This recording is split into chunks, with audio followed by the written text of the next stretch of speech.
The man attached a rope as thin as a chopstick to a carbon fiber line rated for 250 pounds of breaking strength. He then wound one end of the rope around his wrist and secured the other end to a wooden pole, which the Kurila brothers pulled with considerable force. Cyril's objective was to test the maximum tensile strength of this rigging. The repeated test results proved highly satisfactory. Cyril promptly baited a large chunk of fish onto the hook and cast it forcefully into the pool. He was searching the Amazon for a giant catfish capable of dragging a man underwater. Moments earlier, he had risked his life diving to observe the monster's movements. The structure beneath this deep pool proved exceedingly complex.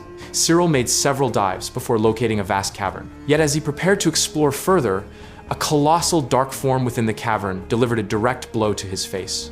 Only upon surfacing did he realize the impact had split his lip. The greatest advantage of fishing with such thick line was the absence of worry about rod breakage or line snapping. With sufficient strength, one could simply wrestle the monster to the end. Yet Cyril had profoundly underestimated his opponent's power. From the moment it took the bait, the colossal creature beneath the surface thrashed frantically towards the depths. Even harnessing his entire body weight, Cyril couldn't match its strength, being steadily dragged towards the abyss. Just as the Kurila brothers moved to assist, Cyril suddenly felt the resistance vanish. Reeling in the line, he discovered the rigid hook had been bent out of shape. This was an exhilaratingly powerful opponent, one that couldn't be subdued by brute force alone. Therefore, Cyril switched back to his gear, which was as sturdy as rebar and aircraft carrier arresting cables, paired with a top-tier reel. Even if the monster escaped far, he could slowly wear it down. This was indeed a formidable opponent. Even with the reel's 11-kilogram drag locked solid, the line was still being pulled out frantically. Fortunately, Cyril had complete faith in his gear,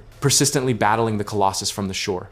After over 20 minutes of intense struggle, the massive fish was finally hauled out of the water. It was an enormous Amazonian giant catfish, its jet black body giving it the appearance of a warrior catfish. This species of catfish strikes fear into many fishermen with its astonishing bursts of power and remarkable endurance. Should a fishing net become entangled with an Amazonian giant catfish, the wisest course of action is to abandon the net and flee, lest the creature capsize both man and vessel.